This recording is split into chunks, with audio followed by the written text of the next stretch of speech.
Today on DC On Screen, we talk about James Gunn boarding Suicide Squad 2, we talk about the Aquaman 5-minute trailer, and CBS doing Secret Six? Crazy times. You think of Earth as a singular planet. In fact, it is anything but. For this is a story not of a universe, but a multiverse. Where universes and planets, such as Earth, were replicated and mirrored across a vibrating, infinite plane. Some barely different from the next. Others drastically so. This is DC On Screen. Every week, Dave and Jason talk about the multiverse of DC properties on film and television. But be warned, if it's been officially released, you can expect they'll spoil it. Welcome into DC On Screen, episode 506. I'm your host, David C. Robertson. This is my trusty co-host, Jason Goss. Hi. And if you want to come and hang out with us on Facebook, facebook.com/groups/DC On Screen Podcast. It's been kind of busy the last couple of weeks over there on the group. Mm-hmm. That it has. I mean, there's been some kind of big news happening, I guess. Conversations about tone and style and how much input we actually get from the creators. Yeah, you know, good geek stuff. Mm-hmm. Some solid low-down geekery. I guess we'll start off with the big news. I feel bad because up until yesterday, the big 5-minute Aquaman trailer was the big news this week. Some stuff happened. It's okay. Yeah. We're going to talk about the Aquaman trailer. Mm-hmm. But first up, it looks like, and everybody's reporting this, Deadline is reporting this, The Wrap, I think, started it. James Gunn is, looks like he's attached to Suicide Squad 2. We have been reporting that it was Gavin O'Connor, and it was, from what we understand. Gavin finally turned in a script for Suicide Squad 2. Warner Brothers said, here's the problem. It's a little too close to Birds of Prey. What do you mean? Birds of Prey, the thing we just greenlit. What? All right. So, Gavin O'Connor, from what I can tell, from what I've read, this isn't what Justin Kroll is saying, but everybody else is saying it's going to be the Warner Brothers drama Torrance with Ben Affleck. So, guys, I'm sorry. He may have got swole for something else. Possible. So it looks like they're talking to James Gunn, former writer-director of Guardians of the Galaxy 1 and 2. Famously or infamously, depending on who you ask. Right. So he's writing, and he might direct. David Ayer, everyone was sort of kind of going to him and being like, they're like spitting on you, man. This is bullshit. And David Ayer said, I think it's an incredibly brave and smart move by the studio.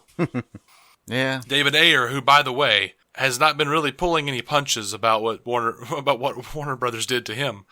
Yeah. Ayer goes on to say James is the right man for the job. Rob Williams, former writer of the Suicide Squad comic, says, after writing something like 50 issues of Suicide Squad, that first Guardians movie pretty much tonally nailed what the squad should be. With more villainy, yes, but that's a volume dial switch from 9 to 10, really. It's all about character. Yeah. Dave Bautista wants to be involved. Michael Rosenbaum says he signed him up too. I could dig that. We kind of already have characters, though, so... Well, James Gunn... They're saying James Gunn is probably going to just start over from scratch. Yeah, but I couldn't tell if they meant that he's going to start over, tonally and story-wise, or if he's just going to be, cleaning the slate and none of these people count anymore. Because I'm having trouble keeping track of what universe we're in at this point. I mean, if... I'm starting to need to buy, some yarn and some push pins and a big old board. Yeah, I don't know. That's something that all the articles have said and hinted at, that James Gunn would be starting over from scratch. I don't know. I assume he would be starting over from scratch in regards to the script. I thought they meant page one rewrite. That's what I thought they meant. Yeah, I don't know if that means all of the characters would be different or certain characters would come back. I assume Harley Quinn and the Joker are not coming back because they've just got too damn much going on. They've got their own stuff going on. And that's a reasonable reason. But leaving Will Smith on the outs of this, it seems risky. Well, we don't know what Will Smith is even doing. According to him, they're still talking about possibly doing a Deadshot movie. I know. It gets hard to keep track of where he is on this too. Oh, the fact is, we don't know. We don't know if they're bringing back Croc or Boomerang or any of these people. Right.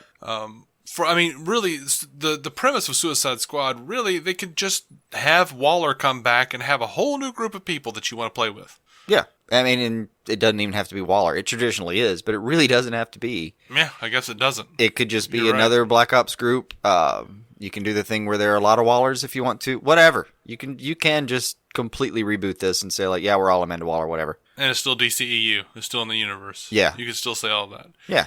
I am interested. I'm not excited. Internet won't let me be excited about anything. No, screw those guys.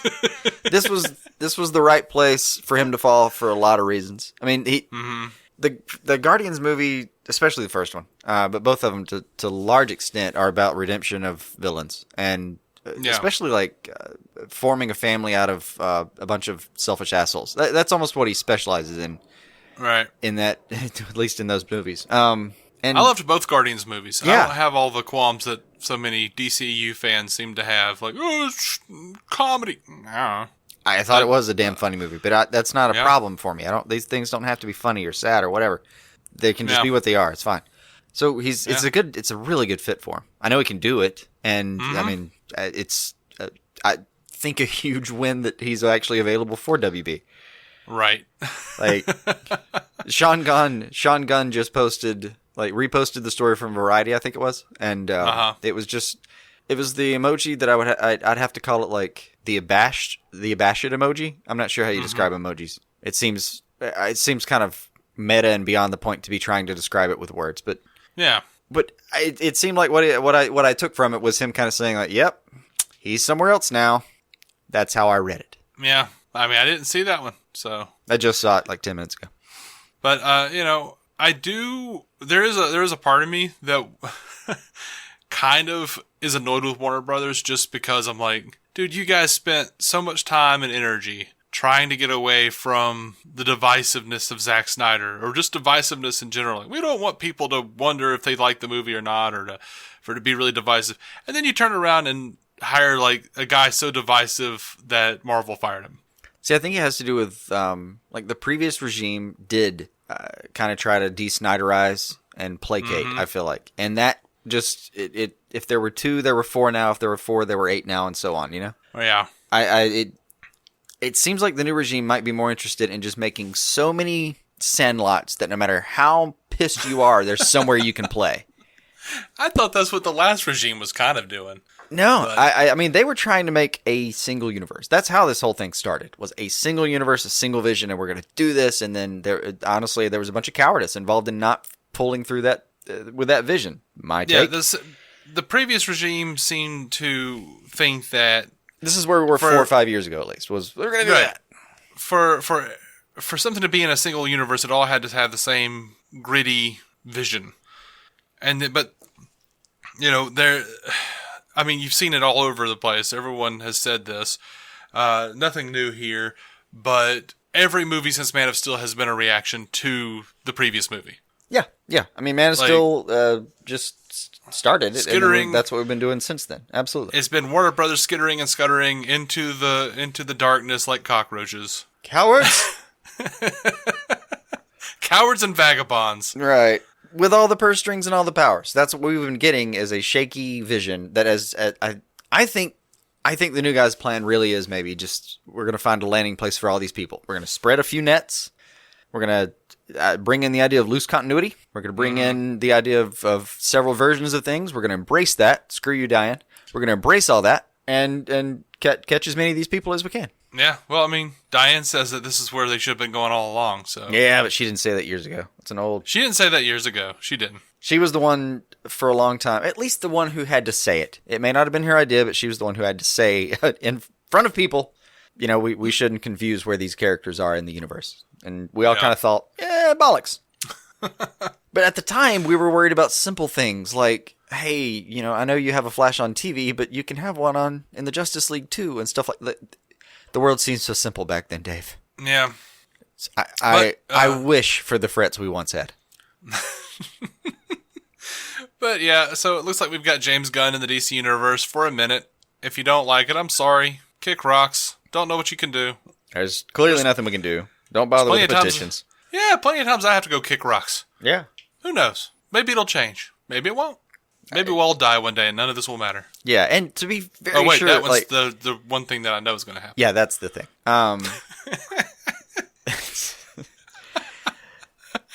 All the copies will be burned and we'll all forget. We're sure about that. Right.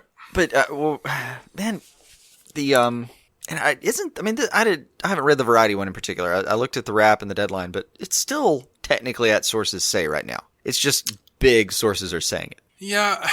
There isn't there isn't an official press something or other. It could backfire. Right. It's just this one feels real. Mm-hmm.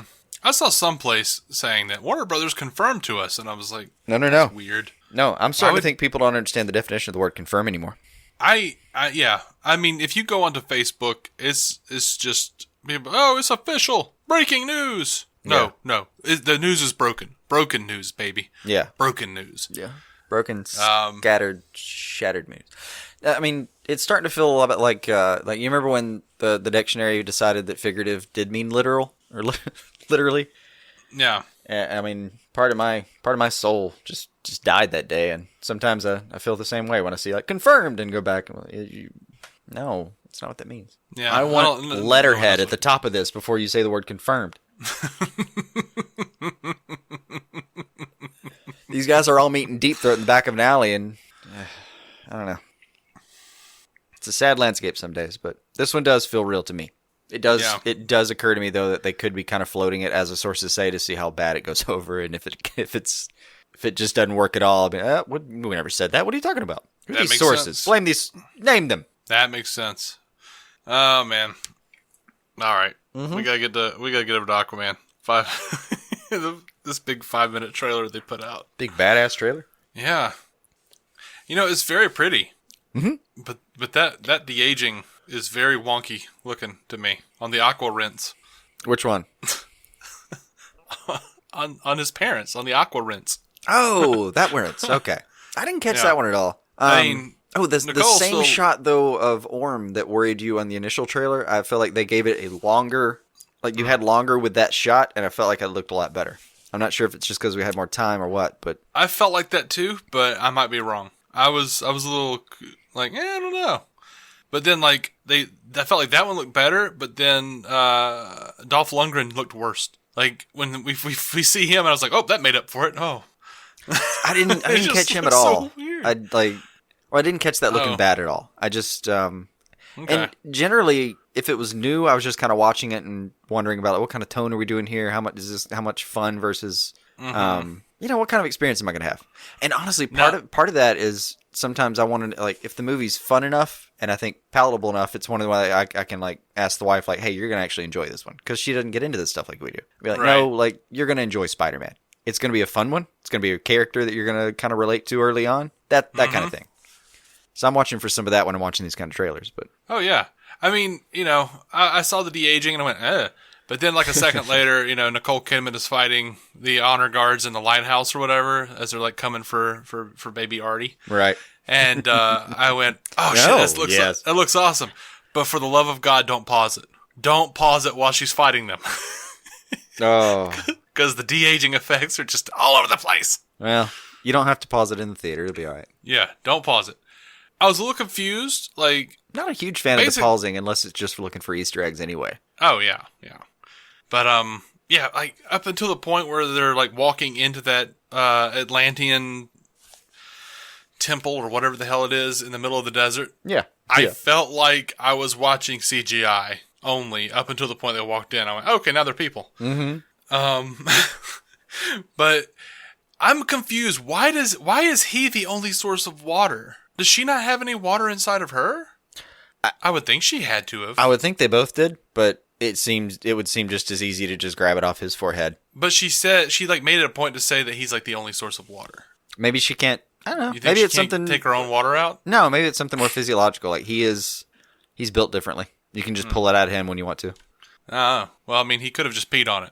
Yeah, which was kind of funny. I saw so many people hate that line. I laughed. I'm okay with that. Not like a boisterous belly laugh or anything. No. But I went, okay. Yeah, it's a chuckle. That's what that deserves, is a chuckle. You got to chuckle. It's fine. I don't know. Maybe there's some background to the water part. I'm not going to pick that apart until it's time. Yeah.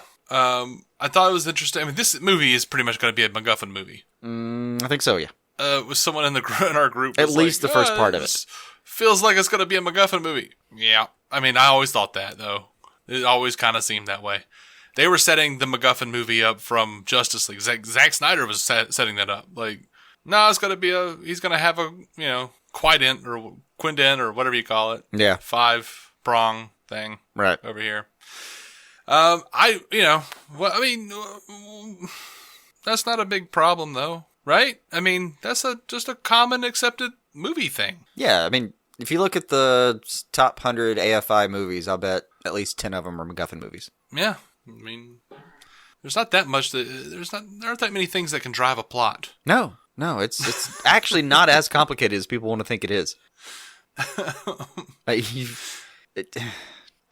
It would, I mean, seriously, if we sat here and tried to list them, we wouldn't get past a dozen before we're starting to really reach for how you could maybe do another kind of plot. Mm-hmm.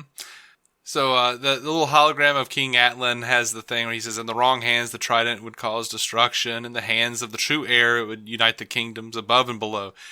Which makes sense. It sounds like, and it looks like they show that in the trailer. It looks like they show King Atlan, like, maybe his were the wrong hands, and he, like, is sinking the above Atlantis, like he's, that looks like what they were showing in the trailer for just a brief second.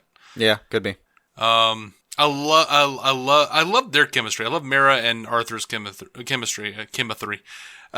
Yeah. When she says, "What did it say?" He's like, something trident. Yeah. I'm gonna enjoy their little exploration, their little adventure. Yeah. And I loved, like, the throne room where it shows, like, Orm, like, you can see, like, Mira, a little Mira up there. You can see a little Orm, like, floating down to Arthur. Dude, their throne room, the Atlantis throne room, looks like a freaking Apple store. Yeah. Either that or, like, the inside of a Captain D's fish. Oh, those are very different atmospheres. If you not the restaurant, but if you break apart the fish, how it's all white and layered the actual inside. thing. Yeah, okay. Yeah. Gotcha. Yeah. It's like the inside of a cartoon fish. Gotcha. But yeah, gold scales, man. Mm-hmm. Green gloves. Mm-hmm. Very excited. Whole thing on that. One-shot chase scenes. That one-shot chase scene was amazing. That's solid. Very, very hyped about that. And I don't know. I don't think they're blowing their load there. It's possible. Mm-hmm. But you got to feel like if they put that much in just the extended trailer, there's more to come that they're going to be, like, really excited about kind of blowing you out of the water with. Oh, yeah. Pun not intended. James Wan said, the trailer contains spoilers by nature. So if you don't want anything spoilt, don't see it. But I can say this, the 5-minute trailer barely scratches the surface of the actual movie. Yeah, I believe that. I have not been, like, the most excited about this movie because I'm not a big fan of, like, those type of, like, adventure movies, like Romancing the Stone. Mm-hmm. This looks pretty dope, though. Yeah, it seriously does. Like, it actually got me really excited. Yeah, I'm in. I mean, I keep getting excited about that shot of the giant shot of the crocodile coming down on what looks like some kind of crabbish thing. Mm-hmm. Like, the little boy inside of you just has to kind of yelp when you see that. But at the same time, when I saw, like, a bunch of sharks lined up against a bunch of seahorses, yelp, yelp, yelp, yelp, yelp, yelp, yelp, yelp. This is yeah. I'm happy about it. It's one of those things that, like, I feel like I don't know. I try to think of, like, if you weren't invested in the character of Aquaman, or if you didn't care about DC Comics at all, would you care about this movie? The answer is probably not, because that's who I am. Like, if I don't know where it came from, I was like, whatever. Like, I don't know. It's so kind of visually exciting. I think a lot of people might just want to go see what it's about. Yeah, like, it looks so weird. And it has I would probably wait until video and then watch it. I think a lot of people just go, well, that looks like it's going to be fun.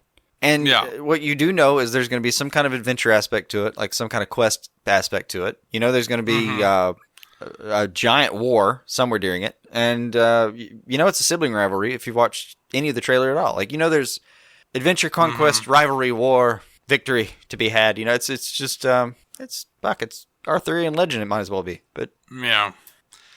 Like, I don't know how to, like, I'm really excited. I don't know how to reconcile my feelings, though. Because if I didn't know any of this stuff, I probably wouldn't go see this. Like, it's like one of those, like Beowulf or, what was that, Hercules? Is that was a a thing that came Hercules. out recently? Yeah, that was several years ago, but I think so. Yeah.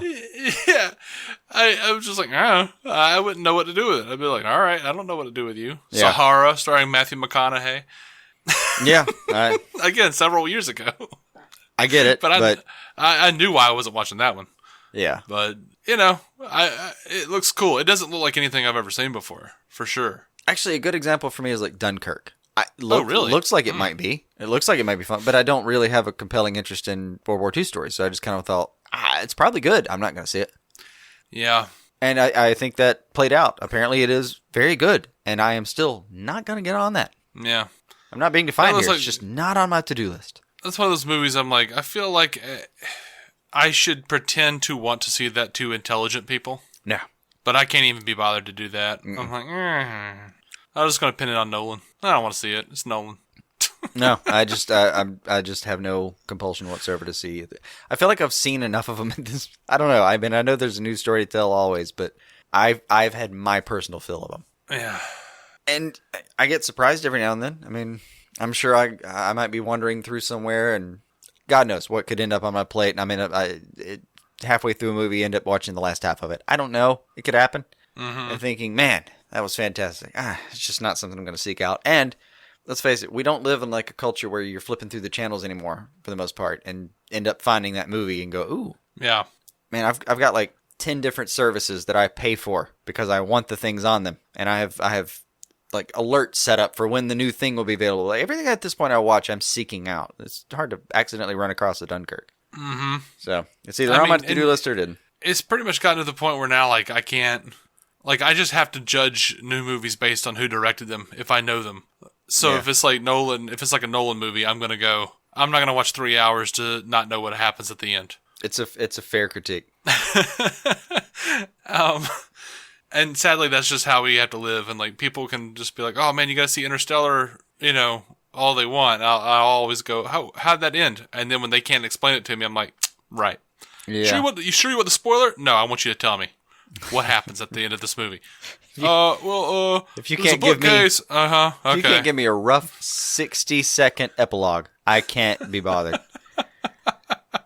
Like, I don't care about spoilers. Then Just have tell to me be how it is. concise, I don't know. or I'm not watching it. Yeah, you don't have to sell me even on it. Just if you can do it physically in 60 seconds. Unless you're like one of my, close knit inner circle who can be like, dude, trust me, watch this.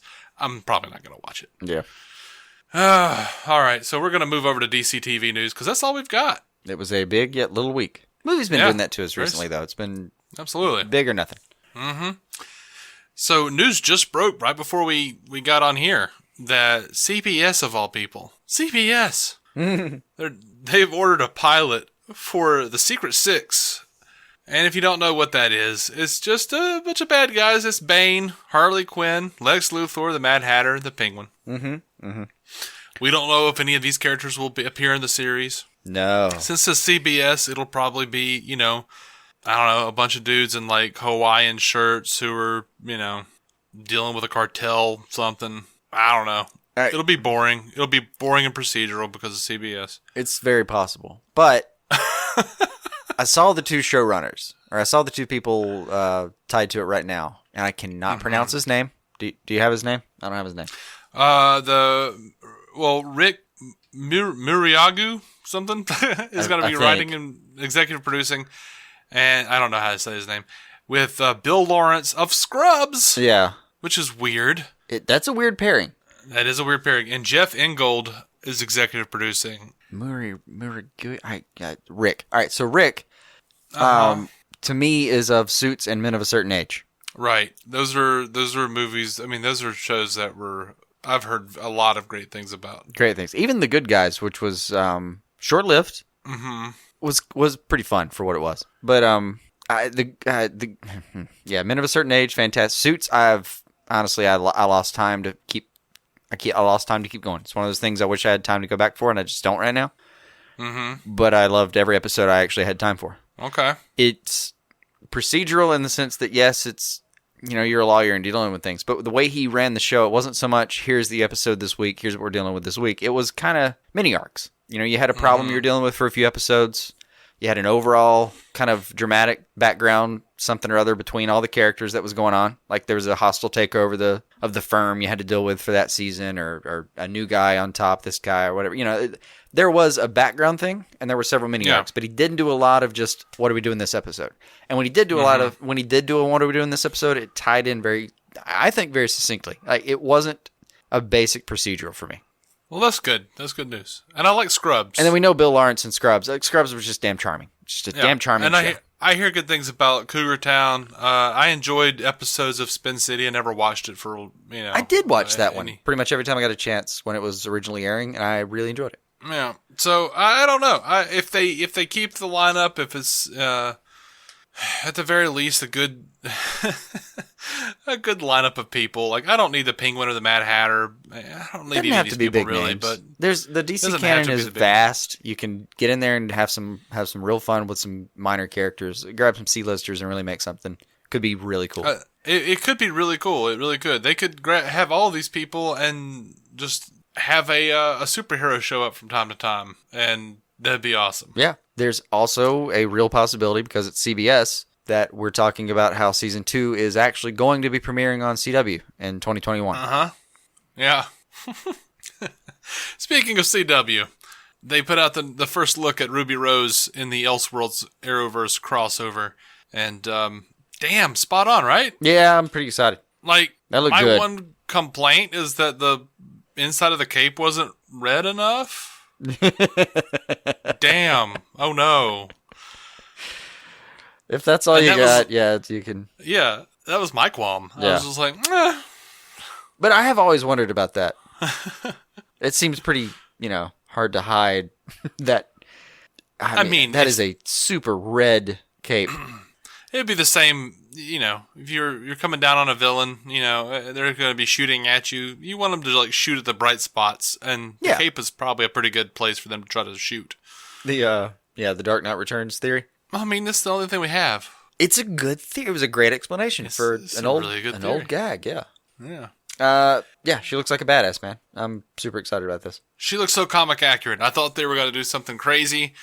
Nah, man, I'm down. No, I'm down. That is a bat uniform. I mean, yeah, they got Wayne Enterprises in the background. They got the bat signal, and she looks spot on. I'm down. And it's her bat signal. Like it's all very, very on point so far. And I gotta admit, Gotham kind of looks good in the CW coloring and lighting. Yeah, I mean, it looks a little like UPN Star Trek Voyager Enter the Borg type of thing, where suddenly the Borg were green all the time. Maybe, but just felt like it. I think it looks good. Though. It felt like it fit the CW's universe, and I still don't know where the word Elseworld is taking us regarding her appearance, but I'm pretty pumped. Just the acknowledgement of that line makes me happy. Yeah. All right, so I'm excited about this. I don't know if you know who this person is, but Black Lightning, for Season 2, they're adding Erika Alexander. She's going to be playing Perina, a therapist with telepathic abilities who is trying to help Jennifer Pierce acclimate to her new powers and the emotions that go along with them, as they say. I know Erika Alexander from later episodes of The Cosby Show, but mainly from Living Single. She played Maxine. I loved that show. I watched that show every week when I was growing up. With Queen Latifah. Yeah, I remember Living Single being there. I just don't remember it being on my to-do list. On your radar? Yeah. Oh, it was definitely on my radar. I just, it wasn't. Even the later episodes of The Cosby Show, I forget what I'd moved on to in my reruns at that point, or at that point it would have been just runs for Living Single, but I don't know what I was watching at the time, but I was aware of it and didn't track it down. I mean, I won't sully myself to perform it here, but I know all of the words to the theme song. No one wants to hear me rap. No. Let us not. Oh, moving over to DC Universe shows now. Geoff Johns is teasing that a almost multiverse. hurt me. I was grabbing a quick drink, and there was a lot of not choking and saying, no, please, no. Throat worked really hard to make all that. I hear you. Make all that happen for me. Geoff Johns was talking to Brandon Davis over of comicbook.com. Says, in relation to the DC Universe shows, It is much like the multiverse in the comics, and I don't think there's any hard, fast rules saying Stargirl and Swamp Thing aren't in the same universe as Titans and Doom Patrol. Right now, I'm just working on Stargirl and trying to make Stargirl the best Stargirl TV show it can possibly be. Whether it connects to another show down the line is open-ended. He just said, we'll see. Pretty much. And then he talked about how Titans is an opportunity to do less of a procedural show and more of a 12-hour movie. Yeah. So I'm excited for that. Yeah. I hate the procedural aspects of any TV show for the most part. It does generally bore me. I mean, it's kind of nice to have something in the background sometimes, but just literally for noise. But that's what they make music for. Mm-hmm. By the way, Titans has been renewed for a second season already. Yeah, I know. Excited. And Akiva Goldsman is saying, that dude's everywhere. Akiva Goldsman is saying, in early days, we kind of grossly discussed the first 3 seasons, just in very large blocks, and obviously with serialized television. What's great these days is you could do setups and payoffs, at least within the season. There are also some that we hope will be able to pay off next season. So they've planned for 3 seasons on Titans. Mm-hmm. That is amazing. Mm-hmm. For everyone who is griping about the comic accuracy of the uniforms, Anna Diop, or I think that's how you say her name, playing Starfire. Probably not, but let's go for it. Yeah, she says she's going to be getting a comic accurate costume. She says, as soon as I put it on, everyone was flipping out. It's awesome because it's something that so many people have seen for so long, and it means so much to people, and this is the first time we're bringing it to life. But you know, our story takes time. It takes its time. It's an origin story. It takes its time in the characters coming to this place where you can see them in the way that everyone's always known. I hope that the audience can be patient with us and have fun with us. Nice. It's a ride, and it's a fun one. See? See, guys? This is what we've been telling you. Give him a second. Tegan Croft, who's playing Raven. She says she can't say much about it, but she does have the classic hood, and as the series progresses, she goes from kind of a stylized version to the costume to getting closer to the comic book version of the costume. See, guys? Yeah. See? I mean, Give him a minute. Give him a second. No one's really freaking out about, like... Right now, Dick Grayson is just in his Robin uniform. And it's a good-looking Robin uniform, if you ask me. Mm-hmm. But we haven't seen... none of the trailers so far involve him in a Nightwing outfit. No, I'm fine with that. No one's freaking out about it. I don't know why it's different, but just, let's all take a second. Yeah. And I know you saw this, by the way. They put out a little trailer that was nothing but, like, the most violent shit.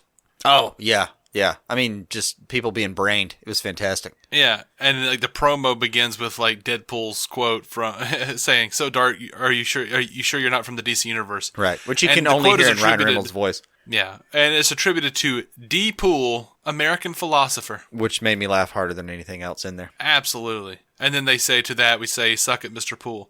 With love, the DC universe." Yeah. That was fantastic. It was better than the final trailer, which I didn't even deign to really put in our notes because there wasn't a whole lot new. It was just kind of, all right, let's just get to the show now. Yeah. I mean, it's dropping in no time. We'll be fine. It'll get here quite soon.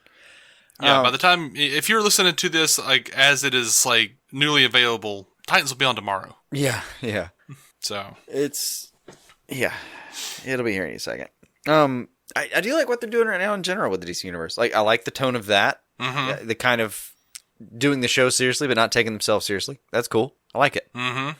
Everything about Harley's little what do you call that? A one-shot kind of thing. Anyway, anything about Harley's introduction so far in the DC Universe, fantastic. Just fantastic.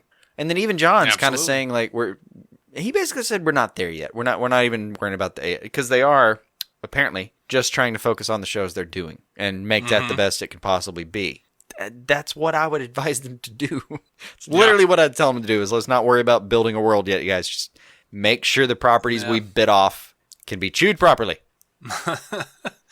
Yeah. Now, there were some reports that, I think it was Brendan Fraser may have even said it, or maybe I'm not sure exactly what happened, but it was reported that Doom Patrol was going to be released in December of 2018. That is not the case. No. They actually did put out a schedule, and it's kind of wonky. A few different places are reading because they didn't actually have, like, dates written down. They just sort of had the show logos on sort of a scale. Yeah. And they didn't tell us how to really read that, so I kind of interpreted it as I could and then just looked at what the majority of people were saying. Right. That might mean. So, but it looks like October to mid-January we're going to get Titans. And then Young Justice will be late December to early February. And then we'll take a break and then start back up in June and run until mid-July. Doom Patrol looks like mid-February to late May of 2019. Swamp Thing late May to late August. Stargirl late August to late November. And it looks like Harley Quinn is going to be mid-October to January 2020. Of course, it also says that all of that is subject to change. But that's basically what we're looking at. We're looking at like a week in between. A week or two in between all of these shows. Yeah, the gaps between them are pretty small. And they're going to run weekly episodes. Yeah. Roughly once this gets started, you're going to be on the app or whatever version you're using of it every week. Roughly. Yeah. And short of Young Justice overlapping and Stargirl and Harley Quinn overlapping at the end of this little, we'll call it a calendar, it's going to be pretty staggered, which I can kind of appreciate. Yeah, I can kind of appreciate it. It does make you worry about, like, like poor Doom Patrol is set to end somewhere kind of mid-May. Uh-huh. Right when everything else does. Yeah, but they're not going to take it down, so people are going to be able to go back and visit it when they can. I know. But which is probably what we're going to have to do. Oh, yeah. There's no way we're going to get to everything all the time. No, not anymore. Good Lord. No. When we started this, it was totally doable. Those days are over. They long gone. Long gone. Like at this point, I remember shows that are kind of in our bailiwick and go, "Oh crap! I hadn't thought about that in forever. What'd I miss?" And then you look at this whole schedule of things. This is an entire platform being launched on like we could do a show on this platform for God's sake. And it would still be a full-time gig. It would. I don't think we'd be able to do that. No. All right, over on Krypton. Speaking of the breadth and width of our available things to watch. Yeah. Over on Krypton. Lobo. No, damn, Lobo. Yeah. So the guy playing Lobo, what's his name? Emmett Scanlon? Is that right? Let me see. I didn't write it down for some reason. I don't know why. Or type it, or copy and paste it. He put up a picture of himself as the main man. He says it's a fragging honor to join Krypton. It's a mother fragging honor to be invited back into the DC Comics world, but to take on the greatest bounty hunter of any galaxy, Lobo, that shit ain't just an honor, it's a mission, and it fits like a hand to a fragging glove. I first look at our ultimate bastage, Lobo. This has never been done before. Making history, taking risks, balls out, open wide. That's amazing. Lobo, hashtag Krypton, hashtag assassin to royalty, hashtag scourge of the cosmos. This dude looks like Lobo. Like, I've seen a lot of people, like, either be like, why does he look like a pro wrestler? Which, I don't know. Why does Lobo look like a pro wrestler? That's exactly what he looks like in the comics. Like. And he is the living embodiment of hair metal. That's what it is. I mean, in Superman the Animated Series, they would switch over from that, lovely orchestral music whenever he was on. It's like, Yeah. It's like, just like crack me up swing too. right into metal. It would go to cheap metal music. It would go to someone setting the synthesizer to distortion and just hitting little power chords. It was weird. Which is perfect for Lobo. Yeah. It's perfect for Lobo. It was like as close as they could get without just hiring a 4-piece garage band to do the Lobo stuff for him and remixing we see the entire like thing. Superman. We see like Superman flying like dun-dun-dun, and then it cuts over to Lobo like dun-dun-dun, dun-dun-dun, dun-dun-dun, dun-dun-dun, and he's like, I'm gonna kick that big red ass all over the city. Yeah. Like, absolutely. Yeah, this dude looks like him. I mean, he's not as built. Everybody keeps pointing that out. He's not like the Hulk. No, he doesn't have to be. He is not Lobo swole, but he's pretty swole, especially for where you saw him last time. Because I gotta admit, I'm sorry.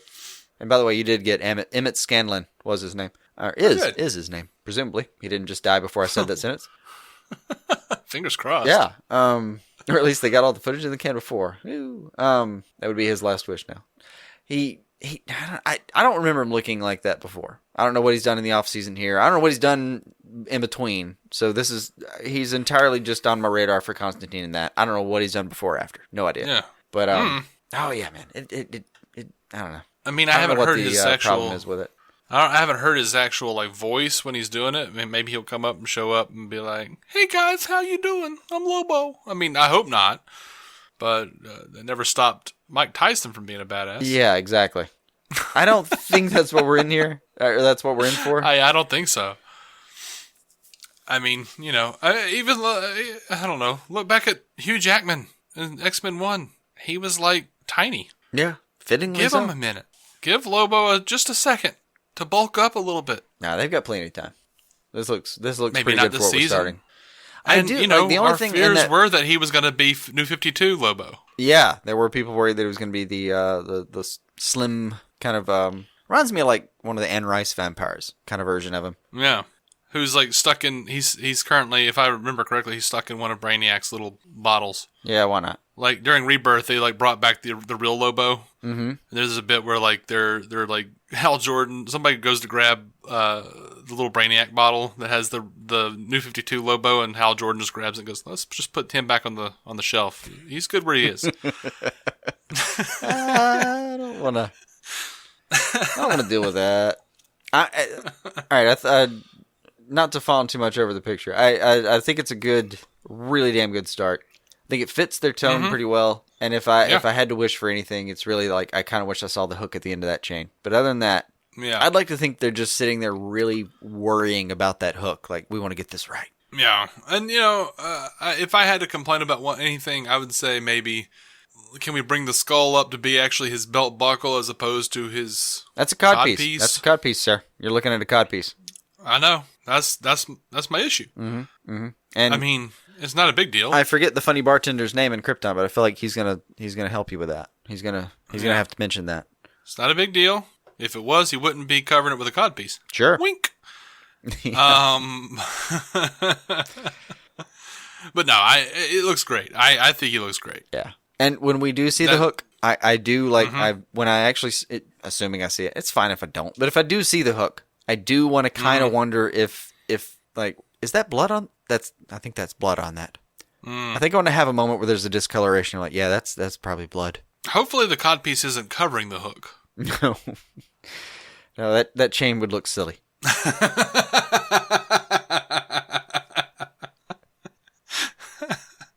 We are DC on screen. Yeah. Actually, you know I'm what? gonna hook you. That's all I've got. Get you in the hook. Oh.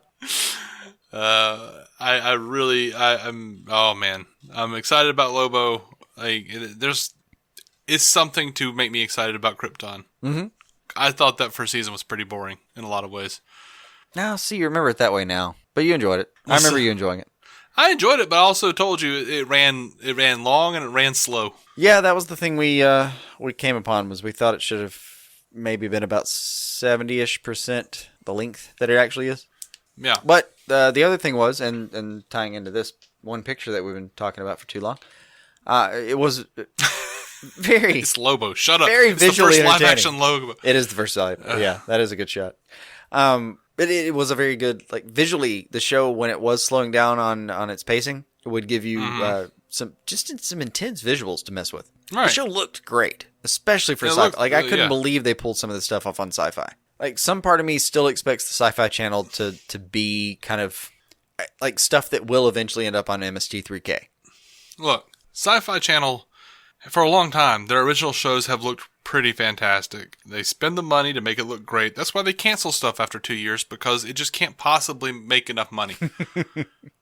They're like, well, it's only getting like 1 million views over the course of the season. Yeah. Yeah. Well, Reboot it for something new. Put everything you can in the trailer house for it, and we'll ride it until the ad buys are not paying the bills anymore. yeah. 6 months later, yep, the ad buys are not paying the bills anymore. It's rough. I hope the show gets an ending. I don't trust Sci-Fi Channel. They're worse than Fox.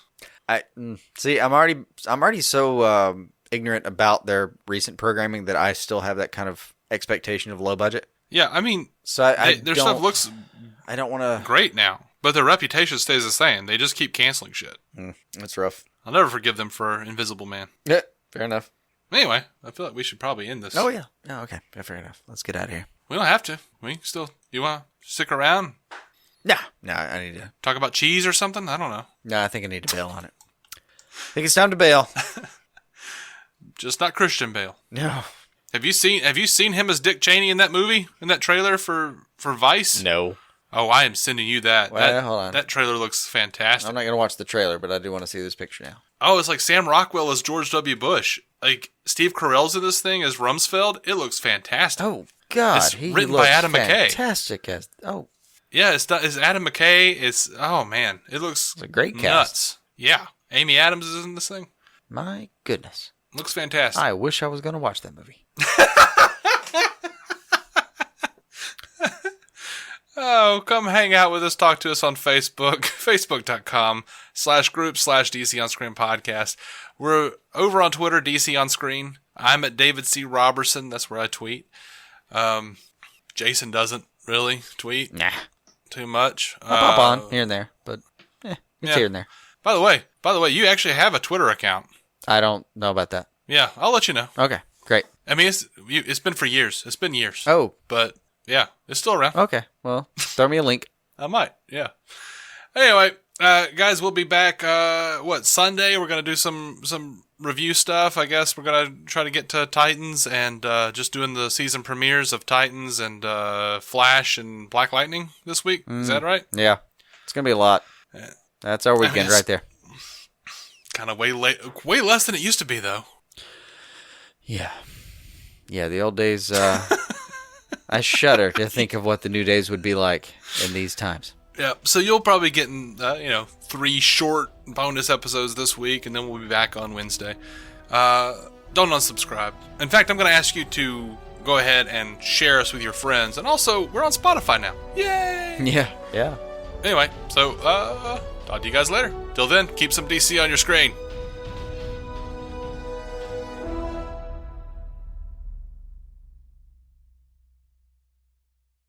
Our opening narration was from Dan Jurgens' The History of the DC Universe, Part 3 of 10, as featured in DC 52, Week 4. It was performed by me, David C. Robertson. Intro music by Jason Goss and Michael Shackelford. Michael's band, Future Elevators, could be found on Spotify or future-elevators.com. Our introduction was performed by Effie Oppelders of the fantastic podcast Stealing the Remote, which lives on SoundCloud. It can also be found on iTunes and Stitcher. We are proudly in partnership with TV Time, TV show calendar and social media site that lets you keep track of what you're watching, what your friends are watching, and where you all left off. DC On Screen is a maladjusted production. Visit maladjusted.tv for more from me and Jason, including sketch comedy, an improvised web series, vlogs, parodies, and more.